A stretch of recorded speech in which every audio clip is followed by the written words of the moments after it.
আসসালামু আলাইকুম। এখন দেখবেন সংবাদ শিরোনাম। তারেক রহমানকে অভ্যর্থনা জানাতে নেতাকর্মীদের ঢাকামুখী স্রোত। ৩০০ ফিটে শেষ মুহূর্তের প্রস্তুতি, কেবল ভারপ্রাপ্ত চেয়ারম্যানই রাখবেন বক্তব্য। হাতিয়ায় চর দখলের সংঘর্ষে ৫ জনের নিহতের ঘটনায় মামলা হয়নি এখনো, আতঙ্কে এলাকা ছেড়েছে চরবাসী। খাস জমি সরকারিভাবে বন্দোবস্তের তাগিদ। হবিগঞ্জের রেমা কালেঙ্গা বনাঞ্চলে অবাধে বৃক্ষ নিধন, প্রভাবশালীদের ছত্রছায়ায় বেপরোয়া দস্যুদল, নিরাপত্তাহীনতায় বনরক্ষীরা। অসময়ের ভাঙনে দিশেহারা জামালপুরের দেওয়ানগঞ্জের মানুষ, যমুনায় বিলীন হচ্ছে নতুন নতুন এলাকা। তীর রক্ষায় প্রস্তাবনা পাঠিয়েছে পানি উন্নয়ন বোর্ড। এতক্ষণ দেখছিলেন সংবাদ শিরোনাম, এখন দেখবেন বিস্তারিত। দীর্ঘদিন পর দেশে ফিরছেন বিএনপির ভারপ্রাপ্ত চেয়ারম্যান তারেক রহমান। তাকে বরণে দেশের বিভিন্ন স্থান থেকে ঢাকামুখী নেতাকর্মীরা। এরই মধ্যে বিভিন্ন জেলা থেকে ঢাকার উদ্দেশ্যে রওনা দিয়েছে নেতাকর্মীদের বহর। কোথাও কোথাও দুপুর বা বিকেল থেকে বাসগুলো রওনা দেয়। সকাল থেকে রাজধানী ঢাকার প্রবেশদ্বারগুলোয় তেমন একটা ভিড় ছিল না, তবে বেলা বাড়ার সাথে সাথে নেতাকর্মীদের বহনকারী যানবাহনের আনাগোনা বাড়তে থাকে রাস্তায়। ঢাকা ময়মনসিংহ, ঢাকা চট্টগ্রাম ও ঢাকা আরিচা সহ সকল সড়ক মহাসড়কে সতর্ক অবস্থানে রয়েছে ট্রাফিক ও হাইওয়ে পুলিশ। এছাড়া সংবর্ধনা অনুষ্ঠানে যোগ দিতে দেশের 10টি রুটে চলাচল করবে বিশেষ ট্রেন। বেশিরভাগ ট্রেনের শিডিউল সন্ধ্যা, রাত ও কাল ভোরে। ভোলা, বরিশাল, পটুয়াখালী থেকে লঞ্চ যোগে ঢাকায় আসবেন বিএনপি নেতাকর্মীরা। স্বদেশ প্রত্যাবর্তন দীর্ঘ 17 বছর পরে আগামী 25শে ডিসেম্বর দেশে আসছেন। সারা বাংলাদেশ থেকে, দূর দূরান্ত থেকে লক্ষ লক্ষ কোটি কোটি লোক ওখানে জনস্রোত হচ্ছে। সারা বাংলাদেশের মানুষটাকে প্রাণ ভরে শুভেচ্ছা জানাবো এবং আমরা তার জন্য সুস্থতা কামনা করব এবং তার জন্য দোয়া করব। প্রত্যেক ঘন্টা ঘন্টা আপডেট দেওয়ার চেষ্টা করেছি। বেলা বাড়ার সাথে সাথে এই যে কিছুক্ষণ আগে থেকে আমরা দেখছি যে রংপুর এবং বগুড়া সহ এই ঠিক ঢাকা ময়মনসিংহ মহাসড়কের দূরপাল্লা যে পরিবহনগুলি রয়েছে সেখানে কিন্তু তারা বিভিন্ন পরিবহন আসছে, তাদের সাথে কথা বলার চেষ্টা করছি। তারা বলছে 17 বছর পর তাদের যে কাঙ্ক্ষিত যে নেতা, সেই নেতার সাথে দেখা করবে, কথা বলার চেষ্টা করবে এবং বিভিন্নভাবে আমরা দেখছি তারা ব্যানার ফেস্টুন নিয়ে আসছে বাস করে।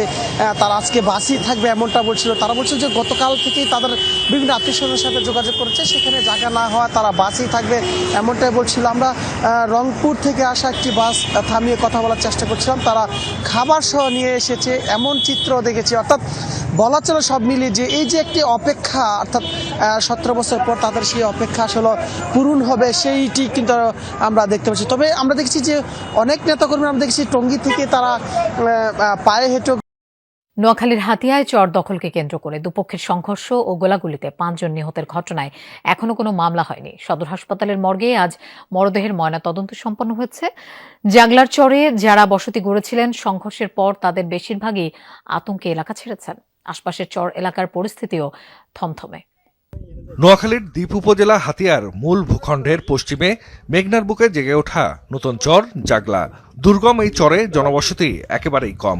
খাস জমি এখনো কাউকে বন্দোবস্তও দেয়নি সরকার। এই চর দখলকে কেন্দ্র করেই মঙ্গলবার রক্তক্ষয়ী সংঘর্ষে জড়ায় দুপক্ষ। গোলাগুলিতে প্রাণ ঝরে 5 জনের। স্থানীয়রা বলছেন, গত বছরের 5 আগস্টের পর জাগলাচরের দখল নিতে মরিয়া হয়ে ওঠে পাশের সুকচর ইউনিয়নের আলাউদ্দিন বাহিনী ও জাহাজমারা ইউনিয়নের শামসুদ্দিন ওরফে কোপা শামসু বাহিনী। দুপক্ষই খাস জমি দখল করে ভূমিহীনদের কাছে অবৈধভাবে বিক্রি শুরু করে। প্রতি দাগ বিক্রি করা হয় 25 থেকে 30 হাজার টাকায়। চর দখলকে কেন্দ্র করে গত 2 মাসে কয়েক দফা সংঘর্ষও হয় দুপক্ষের মধ্যে।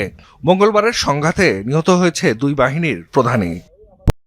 হুমকির মুখে জীববৈচিত্র্য সমৃদ্ধ হবিগঞ্জের রেমা কালেঙ্গা বনাঞ্চল। বনদস্যুদের লালসায় উজাড় হয়ে যাচ্ছে মূল্যবান গাছ। প্রভাবশালীদের ছত্রছায়ায় গত 1 বছরে আরও বেপরোয়া হয়ে উঠেছে দস্যুদল। সম্প্রতি বনরক্ষীদের সাথে গুলি বিনিময়ের ঘটনায় ছড়িয়েছে আতঙ্ক। চরম নিরাপত্তাহীনতায় ভুগছেন বনরক্ষীরা। দেশের দ্বিতীয় বৃহত্তম বনাঞ্চল রেমা কালেঙ্গা। হবিগঞ্জ চুনারুঘাটের এই অভয়ারণ্যে রয়েছে 638 প্রজাতির গাছপালা ও লতাগুল্ম। একসময় এখানে বিরল প্রজাতির গাছেরও দেখা মিলত, কিন্তু বছরের পর বছর অবাধে গাছ নিধন ও পাচারের ফলে মারাত্মক হুমকির মুখে বনাঞ্চলটি। অভিযোগ রয়েছে, রাতের আধারে গাছ নিধন করে একটি চক্র। পাচারের পেছনে রাজনৈতিক প্রভাবশালীদের জড়িত থাকার অভিযোগও রয়েছে। সম্পৃক্ততা রয়েছে বন বিভাগের কিছু অসাধু কর্মকর্তাদেরও। ফরেস্ট থাকা সত্ত্বে গাছগুলা কাটা হয়, কীভাবে গাছগুলা বাগান থেকে বেরিয়ে আয়। অবশ্যই প্রশাসন আছে, প্রশাসন যদি এই জায়গায় যদি হাত না থাকতো এগুলা গাছ কোনো কাটার ক্ষমতা নাই। আগে যে 10 বছরে যা ছিল তার চেয়ে এখন অনেক কমে গেছে গাছের পরিমাণ, এত ভাবে এটা ধ্বংসর পথে যাইতেছে। গত 11 ডিসেম্বরও কালেঙ্গা বিটের নিশ্চিন্তপুর পাহাড়ে সেগুন গাছ কাটার খবর পায় বনরক্ষীরা। ঘটনাস্থলে গেলে পাচারকারী চক্রটি বনরক্ষীদের লক্ষ্য করে গুলি ছোড়ে। পরে বিজিবি সেখানে গেলে পালিয়ে যায় দস্যুদল। এই ঘটনার পর থেকেই আতঙ্ক ছড়িয়েছে বনাঞ্চল জুড়ে। সংঘবদ্ধ গাছ দল প্রায় আনুমানিক 50 থেকে 60 জনের মতো হবে। ওরা গাছ কাটতেছে, গাছ কাটার শব্দ শুনে কিন্তু আমরা ওই পাশে যাই, আমরাও গুলি করি, ওরাও করে। তখন আমাদের জনবল ছিল কম ছিল, এক পর্যায়ে আমরা রাস্তাতে পিছু হটি, ওরাও গুলি করতে করতে আমাদের দিকে আসে। সংশ্লিষ্টরা জানান গাছ পাচারের সিন্ডিকেটের মূল হোতা আমতলা গ্রামের সুমন মিয়া। তার বিরুদ্ধে গাছ পাচারের পাশাপাশি মাদক।